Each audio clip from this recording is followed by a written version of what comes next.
Welcome back to Martial Arts in Chinese Literature and Films.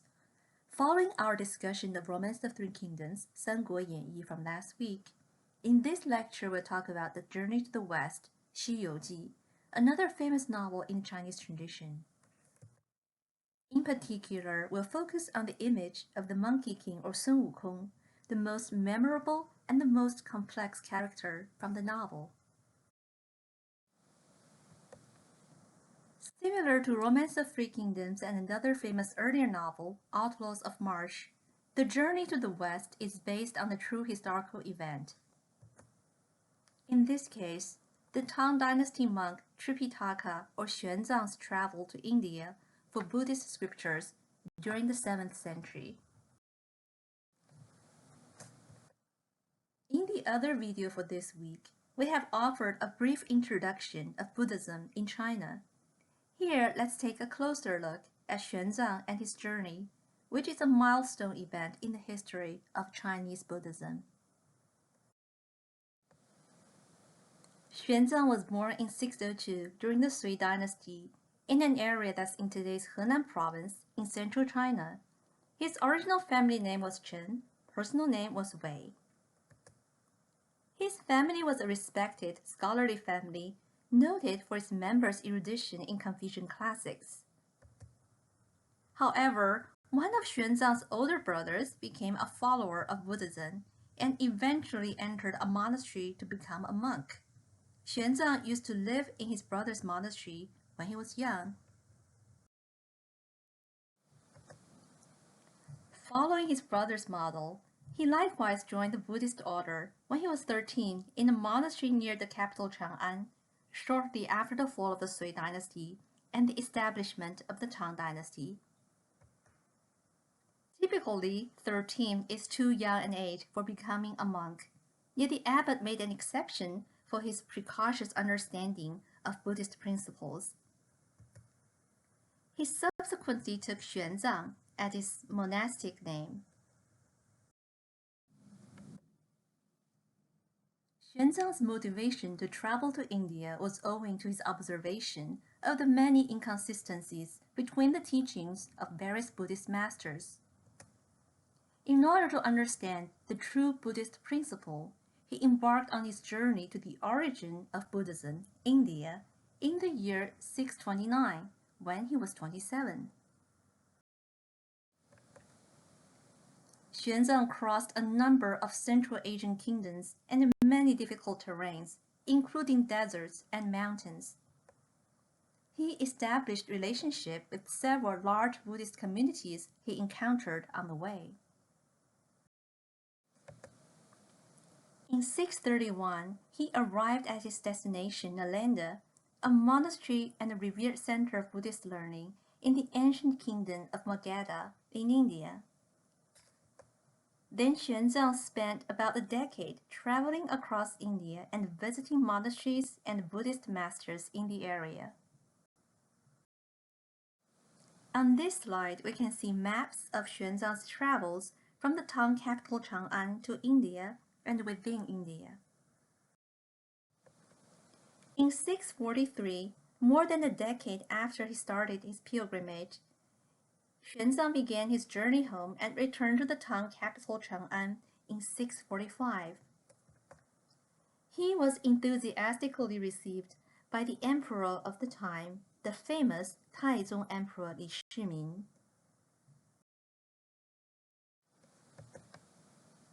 Xuanzang brought back 657 Buddhist scriptures, many written in Sanskrit. He spent the next decade translating these scriptures into classical Chinese with his disciples. Xuanzang and his disciples worked in a monastery in Chang'an, and they built a pagoda to store the sutras. This pagoda is the famous Great Wild Goose Pagoda Dayan-Ta, which you can still visit today in the city of Xi'an, which is the site of the Tang capital Chang'an. Xuanzang and his disciples translated over 1,000 scrolls of Buddhist scriptures, making a historic contribution to the spread of Buddhism in China. The most famous of these translations is a very brief sutra of only 268 characters known as the Heart Sutra, Xin Jing. This short sutra elegantly sums up the principle of emptiness or nothingness, Kong, in Buddhist teachings, and was a fundamental influence to the development of Chinese Buddhism. Beyond the Buddhist order itself, the Heart Sutra was widely known in secular society and had significant impacts on Chinese art, literature, and philosophy. Its influence, for instance, can be felt in the philosophy of the heart mind, which is the liberal wing of Confucianism we introduced last week. Interestingly, the Heart Sutra also appears in the Journey to the West as a recurrent motif. We'll talk more about it later. Xuanzang's historic pilgrimage to India has been recounted in several documents. For instance, based on his own accounts, one of his disciples wrote Great Tang records on the western regions, 大唐西域记, which records in detail the kingdoms and regions he traveled during his journey. Another important source about the pilgrimage is an extensive biography of Xuanzang, written by another disciple of his, entitled The Biography of Master Tripitaka from the Ci-En Temple of the Great Tang Dynasty, 大唐大慈恩寺三藏法师传. Tripitaka is a Sanskrit term that literally means 3 baskets, referring to 3 major types of Buddhist scriptures. A Buddhist master with expertise in all 3 types of scriptures could be honored as a Tripitaka or Sanzang, as in the case of Xuanzang. Xuanzang's pilgrimage was also widely known along the Silk Road and was featured in mural paintings from the Tang period. Later on, similar to the other historical legends such as those about Three Kingdoms heroes, the pilgrimage was retold by street storytellers in the flourishing urban centers of the Song dynasty. Still later, it became a subject for dramatic performance and was enacted in Yuan dynasty Zaju or variety plays. Interestingly, in these folk traditions based on Xuanzang's pilgrimage, a monkey character appeared as Xuanzang's disciple. Among the extant texts, we see this character in a prompt book used by storytellers from the Song dynasty under the title A Poetic Narrative about the Pilgrimage of Tripitaka from the Tang Dynasty, 大唐三藏取经诗话. In this story, a monkey pilgrim, 猴行者, transformed into a scholar wearing a white robe to protect Xuanzang on his journey. Later, in a Yuan dynasty variety play bearing the very name, The Journey to the West, 西游记, we again see the image of the monkey disciple. What's more, the monkey character has a self-made title, Great Sage Reaching Heaven, 通天大圣, which is very close to the Monkey King's famous title in the novel The Journey to the West, from the Ming Dynasty, Great Sage Equal to Heaven, 齐天大圣. In comparison to the scholarly monkey character in the previous Song Dynasty narrative, the monkey character in the Yuan variety play is a trickster with a mischievous and comedic image. Clearly, the variety play The Journey to the West is an antecedent that directly inspired the later novel The Journey to the West. Then why should a monkey character be added to Xuanzang's story in the first place? Or in other words, what's the ultimate source of the famous Monkey King in the novel The Journey to the West? This question remains a matter of debate up to today. Some scholars, for instance, have proposed that the image is related to that of Hanuman, the monkey god in Hinduism, and an important character in Ramayana. Others have traced it to a monkey demon named Wu Zhiqi in Chinese mythology. Still others propose that the monkey represents foreign disciples of Xuanzang's, as recorded in its biography. Whatever the monkey's true origin was, the addition of this character ushered cultural representations of Xuanzang's pilgrimage into a more secular, comedic dimension. The novel The Journey to the West, similar to The Three Kingdoms, was built on a rich tradition of tales and characters when it took shape during the Ming Dynasty. Then who was the author of the novel The Journey to the West? The popular theory today is that it was written by Wu Cheng'en, a talented scholar who nevertheless failed to advance in the rigid civil examination system. Similar to the putative authors of the other famous vernacular novels, Wu Cheng'en was a very obscure figure during his lifetime, and there are questions whether he was the actual author of The Journey to the West. Although its authorship remains uncertain, The Journey to the West is clearly a product of 16th century China, during the late Ming period, when new intellectual and literary trends emerged in a context of commercial developments, socioeconomic mobility, and private publishing. In particular, we can clearly observe in the novel the integration of Confucianism, Taoism, and Buddhism as three teachings. Given the novel's foundation in Xuanzang's pilgrimage, the imprint of Buddhism on the novel is especially strong. Meanwhile, there are also many references to Taoist deities and Taoist traditions such as alchemy. Confucian elements are likewise present in the novel. In terms of the novel's underlying philosophy, it may be said it has a strong affinity with the philosophy of the heart-mind, Xinxue. In comparison to its sources, the novel The Journey to the West is distinctive in elevating the importance of the monkey from that of a supporting character to that of the book's de facto protagonist.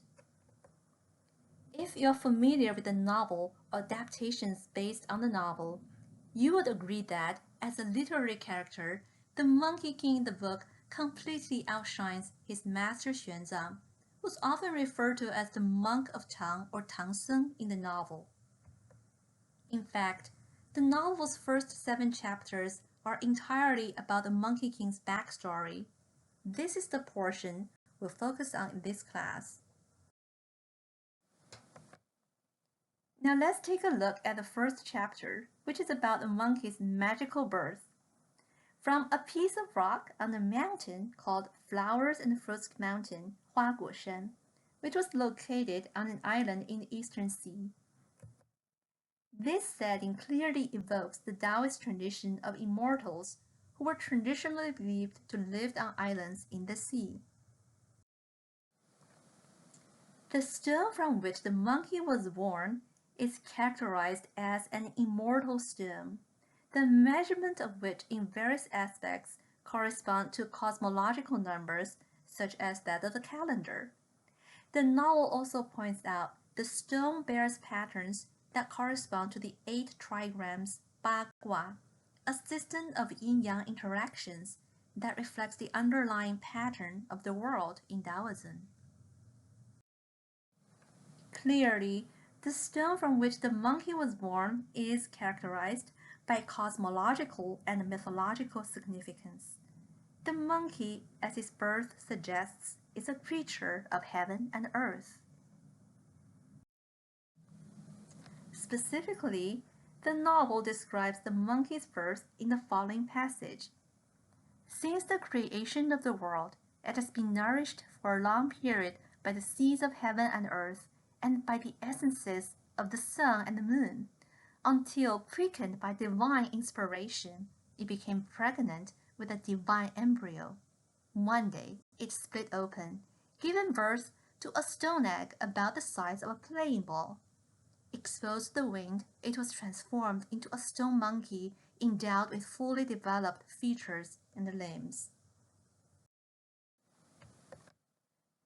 Then the novel reports that golden beams flashed from the monkey's eyes after he was born, and the heavenly court was alerted. The light from the monkey's eyes is an indication of its extraordinary energy and potentials. The heavenly court is once again an image built on Taoist mythology. Historically, Taoism gradually developed features of a folk religion since the Han Dynasty period, and generated a pantheon of deities. To a certain extent, we may say these gods resemble those in ancient Greek mythology. At the head of these deities, similar to the position of Zeus, is the Jade Emperor or Yuhuang Dadi. Given the heaven-earth human trinity in Chinese thought, the heavenly world ruled by the Jade Emperor was conceived in Chinese mythology as a mirror image of the imperial bureaucracy, and the image of the Jade Emperor paralleled that of the Son of Heaven on earth. In the novel The Journey to the West, we can clearly see these correspondences. This also raises the question whether the mythological world in the novel serves any function as political allegories or more generally as a reflection of the nature of power in both philosophical and social contexts. As the story continues, the heavenly court took note of the monkey's birth, but the Jade Emperor dismissed it as a trivial occurrence. In his words, "These creatures from the world below are born of essences of heaven and earth, and they need not surprise us." Even though the Jade Emperor seems to be benevolent and wise at this point, his opinion about the monkey is quite condescending. The irony here is that the court of the Jade Emperor represents an established system of immortals. The monkey's birth suggests that he's a natural-born immortal, but he's outside the established heavenly system of deities. We'll see how this initial setup of the monkey's status as an outcast plays out in his relationship with the heavenly world later on. During the years after his birth, the monkey lived a life of carefree bliss.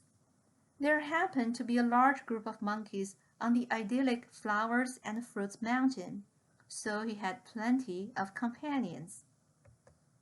Then one day, the monkeys found a large waterfall, and some of them pledged that they would revere who dared to jump over it as their king. The monkey born of the stone did precisely that. Behind the waterfall, he discovered a beautiful cave and claimed it for the monkeys. The setting of the cave again evokes the Taoist lore about the magical grottos inhabited by deities. From this point on, the stone monkey became the Monkey King. He gave himself the epithet the Handsome Monkey King, Mei Hou Wang, even though the novel indicates he has a frightening, somewhat demon-like appearance. The Monkey King and his monkey kingdom lived happily and contentedly on the Flowers and Fruits Mountain for 300 or 400 years according to the novel, until one day he was suddenly troubled by a thought. As the novel describes, one day, while feasting with the rest of the monkeys, he suddenly grew sad and shed a few tears. Alarmed, the monkeys surrounded him, bowed down, and asked, "What's disturbing the great king?" The Monkey King replied, "Though I'm very happy at the moment, I'm a little concerned about the future, hence my vexation." The monkeys all laughed and said, "The great king indeed does not know contentment. Here we daily have a banquet on an immortal mountain in a blessed land, in an ancient cave on a divine continent. We're not subject to a unicorn or the phoenix, nor are we governed by the rulers of mankind. Such independence and comfort are immeasurable blessings. Why then does he worry about the future?" The Monkey King said, "Though we're not subject to the laws of men today, nor need we be threatened by the rule of any bird or beast, old age and physical decay in the future will disclose the secret sovereignty of Yama, king of the underworld. If we die, shall we not have lived in vain, not being able to rank forever among the heavenly beings? This passage resonates with the story of the Gautama Buddha's great renunciation. As the legend goes, when as Prince Siddhartha, the future Buddha realized the sufferings inherent in human existence with the coming of old age and death, despite living in a life of comfort and plenitude. This awakening drove the prince to leave his palace and become an ascetic.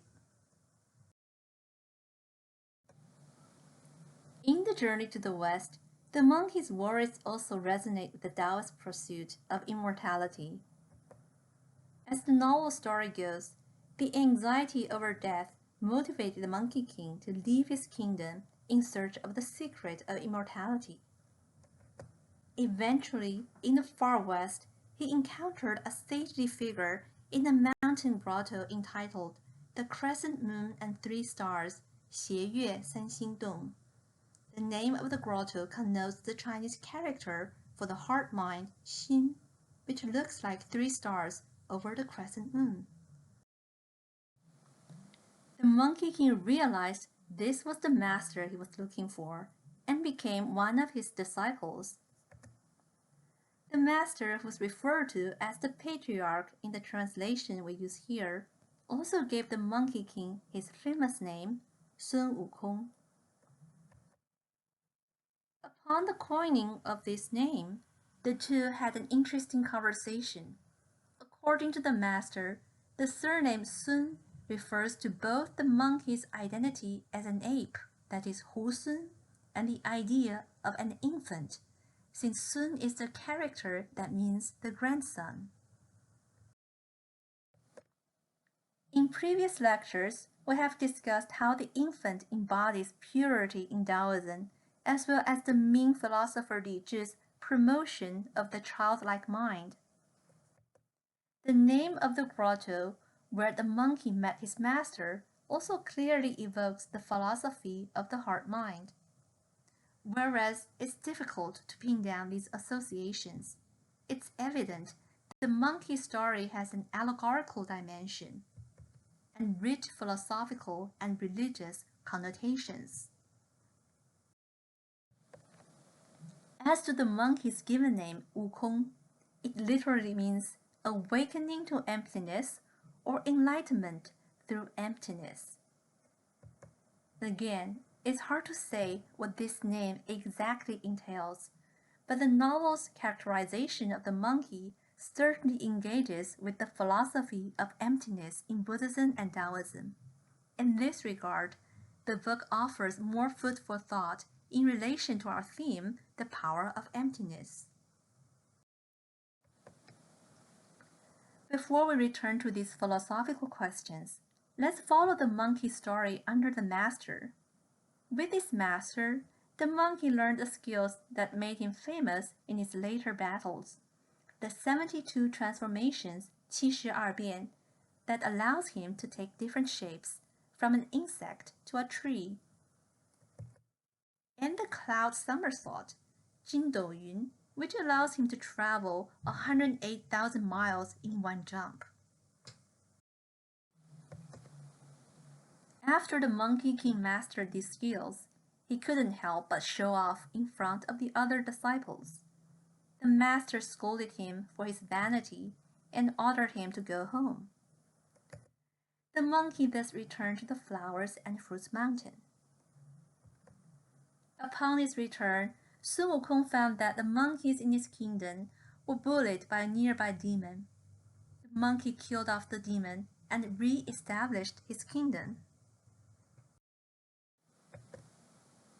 In order to fend off future invaders, Sun Wukong decided to search for a powerful weapon for himself. He was aware that the Dragon King's palace in the Eastern Sea had the world's rarest treasures and hence traveled there. The Dragon King initially treated the Monkey King with respect, offering him various weapons, yet they were all too light for him.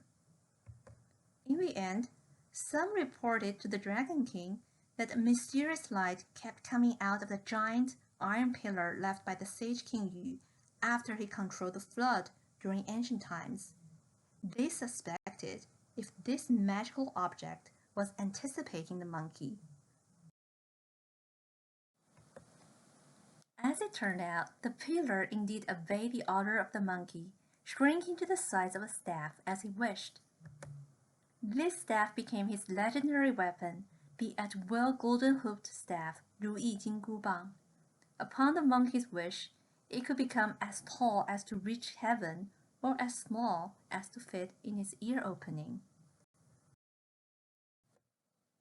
Before he left the Dragon Palace, Wukong also forced the Dragon King to call on his brothers ruling the other oceans and requested each of them to contribute a treasure to him. The dragons complied due to the fear of the Monkey King's power, yet they were angry at his rudeness and presented their grievances to the Jade Emperor in the heavenly court.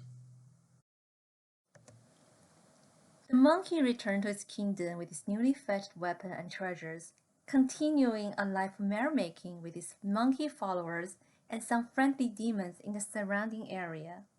One day, however, he dreamed that he was arrested by two clerks and taken away. In the Chinese tradition, this type of dream was believed to happen upon one's death, when one's spirit was snatched away and transported to the underworld. The traditional belief was that one's lifespan was a preordained matter, written in the Book of Life and Death, 生死簿, kept by the Underground Bureau. According to this predetermined record, the monkey was supposed to live 342 years.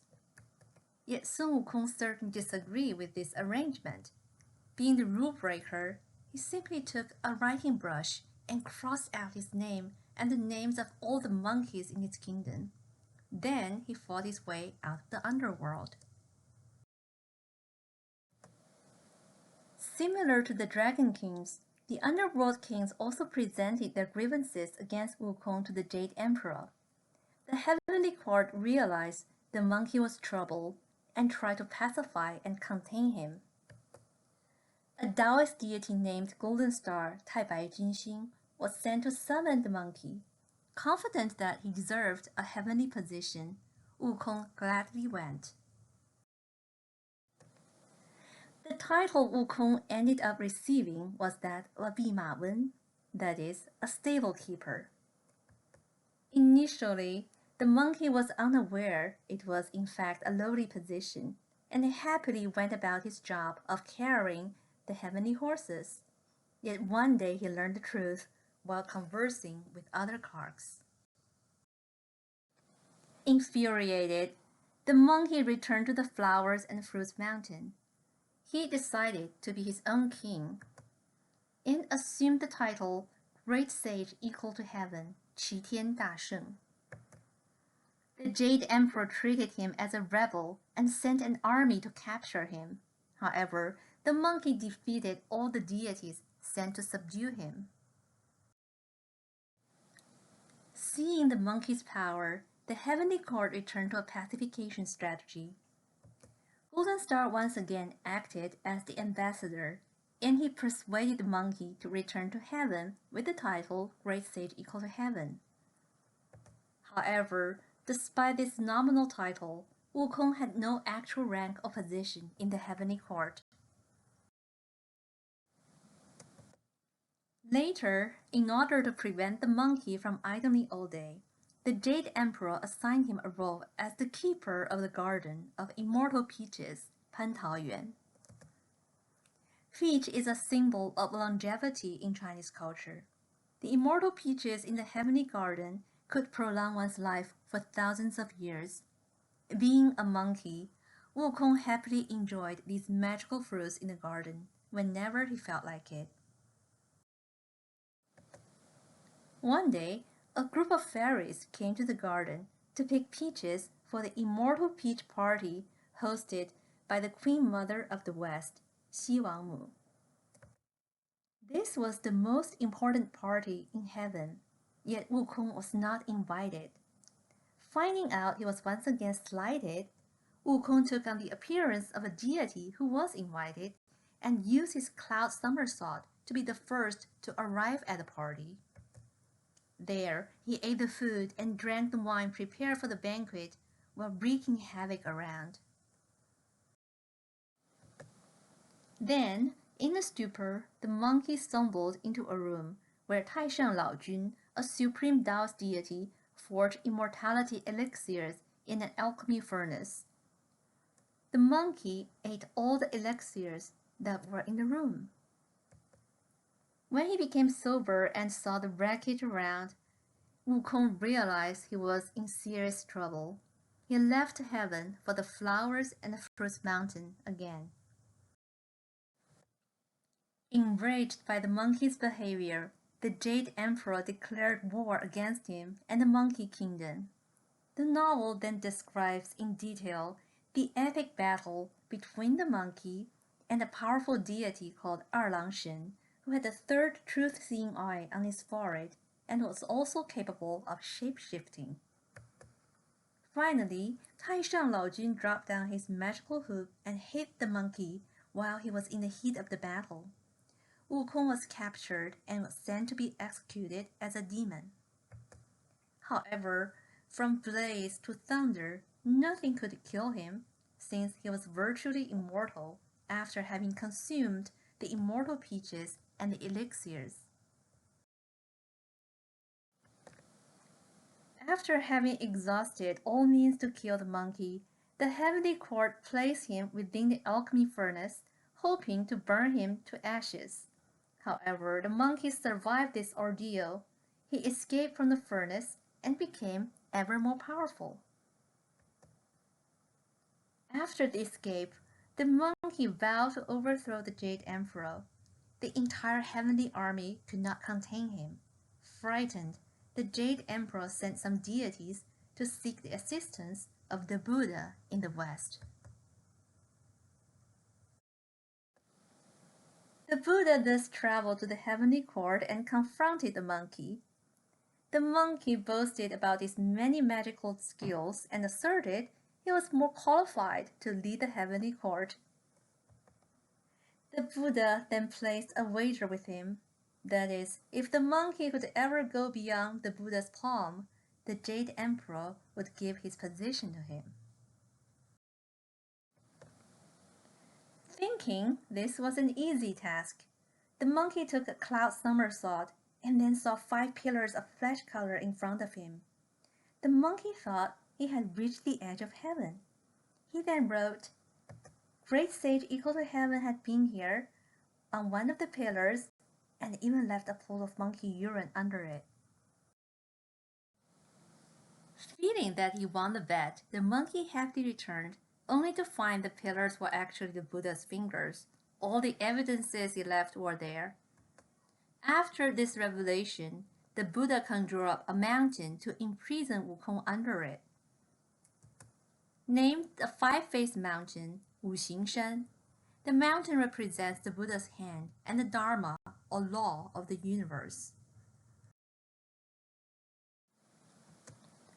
Then, after 500 years of imprisonment under the mountain, the monkey was released by Xuanzang, who had been instructed by Bodhisattva Guanyin to do so.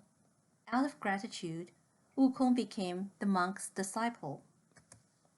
Different from the historical Xuanzang, who was an independent and courageous pioneer, the monk in the journey to the West often appears to be weak-willed and incompetent. Throughout the journey, he'll be dependent on disciples like Wukong for protection and even subsistence.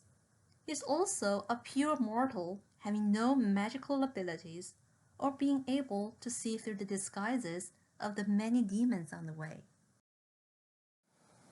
In the historical review from last week, we have introduced that many warlords rose to power during the fall of the Han Dynasty in the late 2nd century or early 3rd century. Eventually, 3 kingdoms, Wei, Shu, Wu, remained. This history is the subject of the Romance of 3 Kingdoms, a novel that appeared over 1,000 years after the Three Kingdoms period itself. In the historical review from last week, we have introduced that many warlords rose to power during the fall of the Han Dynasty in the late 2nd century or early 3rd century. Eventually, three kingdoms, Wei, Shu, Wu, remained. This history is the subject of The Romance of Three Kingdoms, a novel that appeared over 1,000 years after the Three Kingdoms period itself. Anticipating this, Bodhisattva Guanyin, who oversaw the pilgrimage on behalf of the Buddha, gave the monk a magical hoop to control the monkey. Later, seeing how shiny the hoop was among the monk's belongings, Wukong was lured to put it on, yet then he could not take it off. The monk had learned a secret mantra from Guanyin to tighten the hoop and gave the monkey a severe headache when he disobeyed the monk's orders. Throughout the journey, especially during its initial phase, we'll see the monk's exercise of this hoop-tightening mantra, Jinggu Zhou, as a recurrent motif, and sometimes for reasons that may look unfair to the reader. After Sun Wukong, the monk took several more disciples, the pig demon Zhu Bajie, the river demon monk Sha Heshang, and the dragon prince who transformed into a white horse for him to ride on. All these disciples were former deities who were banished to be demons due to various offenses. They joined the monk's pilgrimage to redeem themselves. Among these other disciples, the pig demon Zhu Bajie is the most memorable for the comic relief it brings. Contrary to the other pilgrims, Zhu Bajie is mired in mundane desires. He's lazy and vulgar, often more prone to self-preservation than to the religious objective of the pilgrimage. Even though he's not a hero to be admired, he's endearingly real, acting as an everyman character in this epic narrative. His interchanges with Wukong through banters, rivalry, as well as the bond of brotherhood also constitute a vital fabric of the novel. All in all, the group of pilgrims went through 81 trials, 80 一难. These trials are of a predetermined nature and are consistently overseen by the Buddhist world.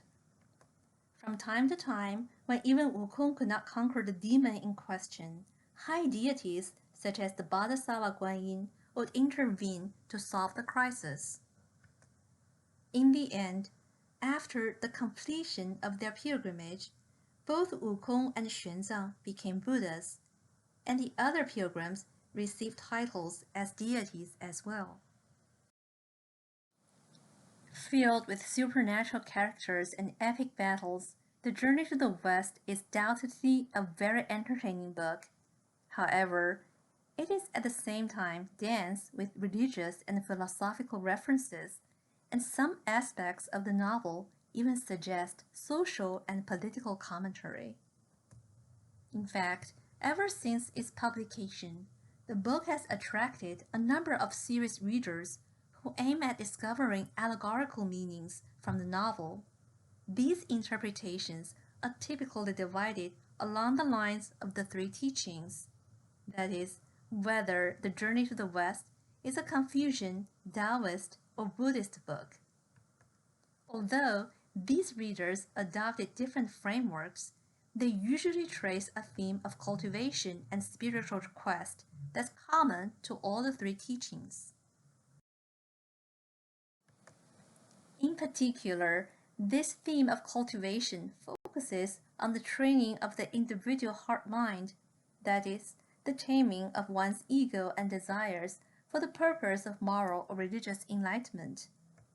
This theme appears to be particularly strong in the characterization of Sun Wukong, the Monkey King, whose actions are initially driven by his hunger for power and recognition.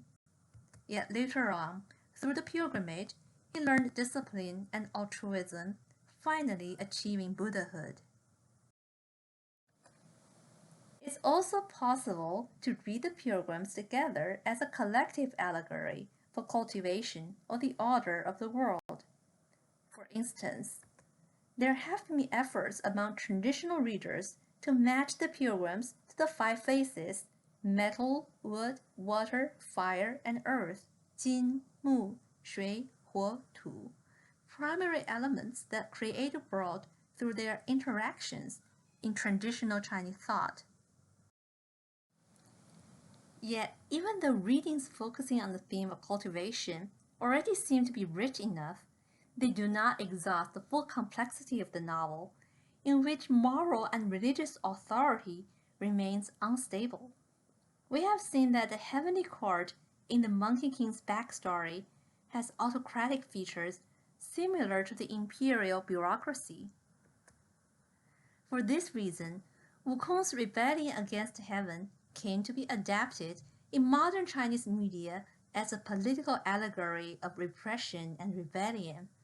The most classic example of this kind is the Chinese animated movie Havoc in Heaven, 大闹天宫, made in 1964, which at its ending portrays the monkeys' battle against heaven as triumphant, as if it were a metaphor of the proletariat revolution. Wukong's relation to his master Monk Tang is also very interesting. I have mentioned that despite his piety, the monk appears to be a weak character throughout the novel. His execution of authority through the hoop-tightening mantra is not always justified. For instance, due to limitation of his abilities, he often took the demon's disguises as true and misjudged the situation. This is most obvious in the famous 3 defeats of the skeleton demon 三打白骨精 episode, at the end of which the monk wrongfully banished Wukong since he thought he killed an innocent family.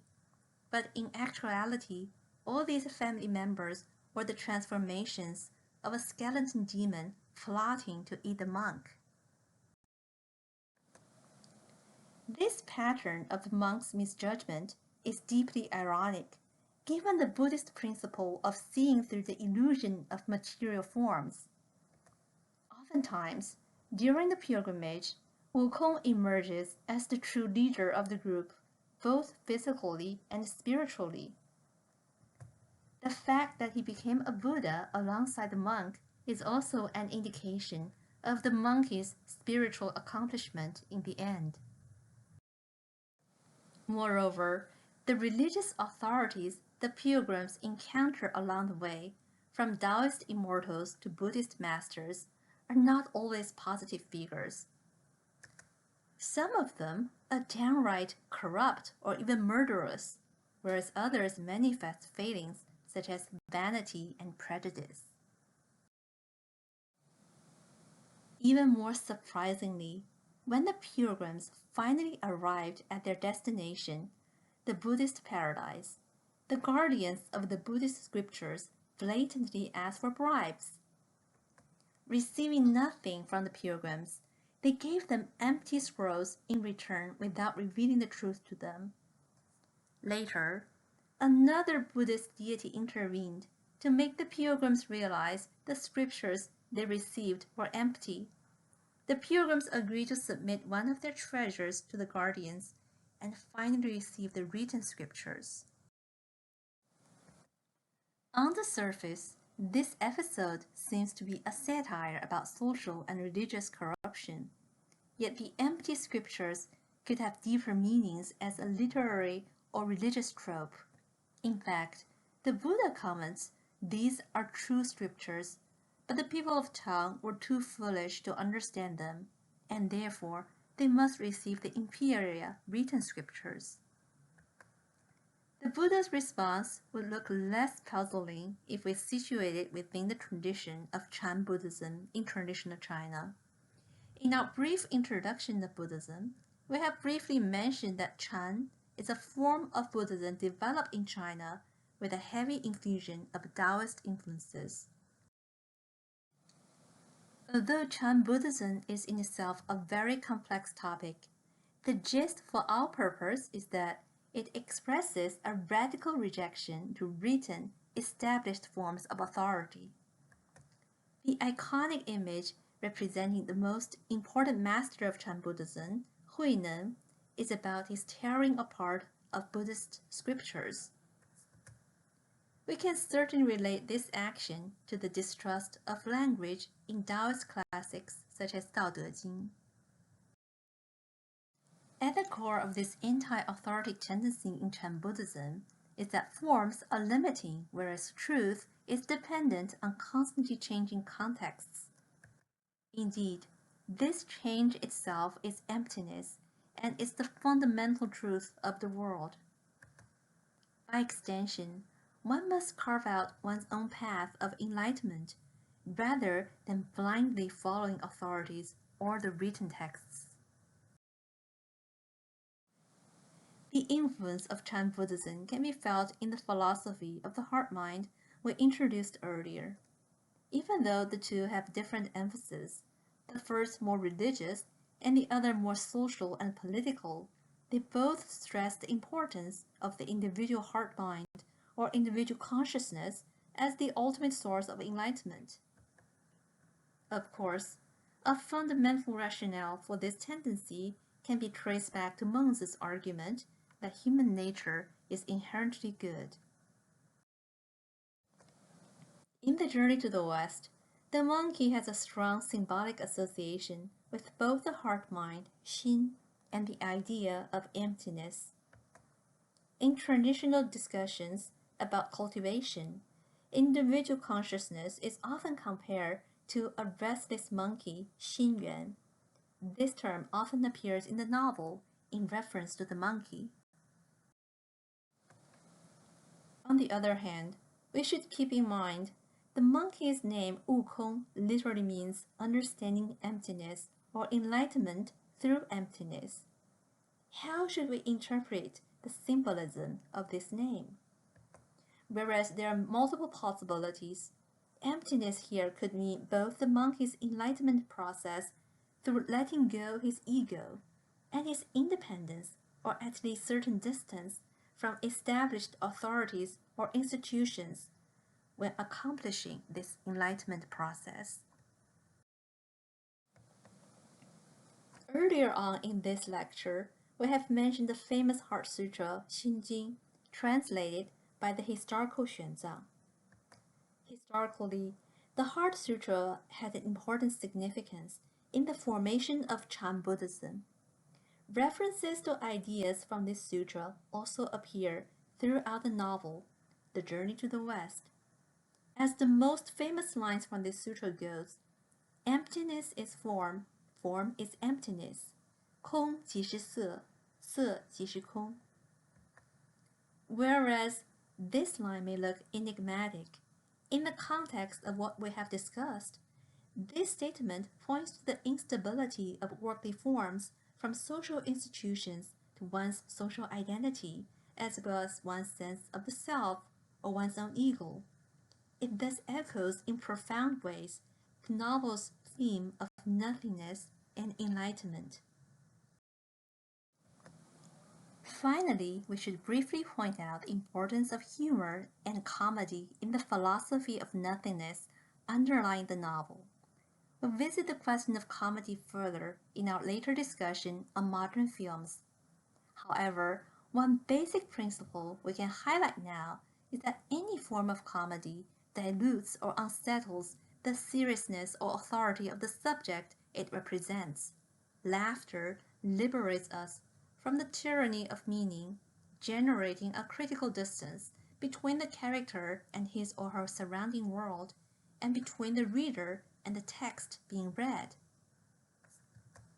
On this regard, comedy is an aesthetic mode aligned with the philosophy of nothingness. By this point, we can see that The Journey to the West is an incredibly rich literary text and should be regarded as a masterpiece in world literature. The novel also has an extraordinarily rich afterlife inspiring numerous adaptations not only in the Chinese tradition but also beyond China itself.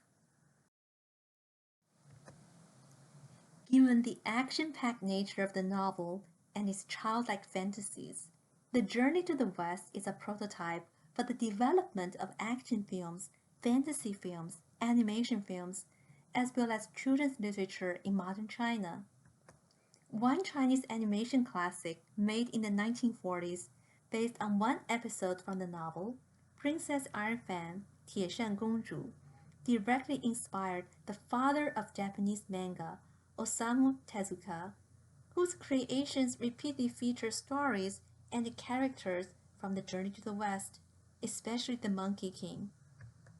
This legacy contributed to the popularity of The Journey to the West in Japanese popular culture. For instance, the protagonist of the classic Japanese manga Dragon Ball is named Wukong and based on the image of the Monkey King. In recent years, The Journey to the West inspired several American adaptations, such as the 2008 film Forbidden Kingdom, featuring Jet Li and Jackie Chan, and 2015 Netflix series Into the Badlands. However, more creative and significant adaptations of the novel's story likely rest in its retelling in Asian American literature, such as Maxine Hong Kingston's 1990 postmodern novel Tripmaster Monkey, and Jinlin Yan's acclaimed 2006 graphic novel American-Born Chinese, in which the Monkey King story is retold as an allegory of race, ethnicity, and self-discovery. There is much more we can discuss about the journey to the West, and I look forward to continuing this conversation in class. Later on, in Kung Fu comedies, and Stephen Chow's Kung Fu Hustle in particular, we'll surely revisit the Monkey King story and continue to explore the power of emptiness this image embodies.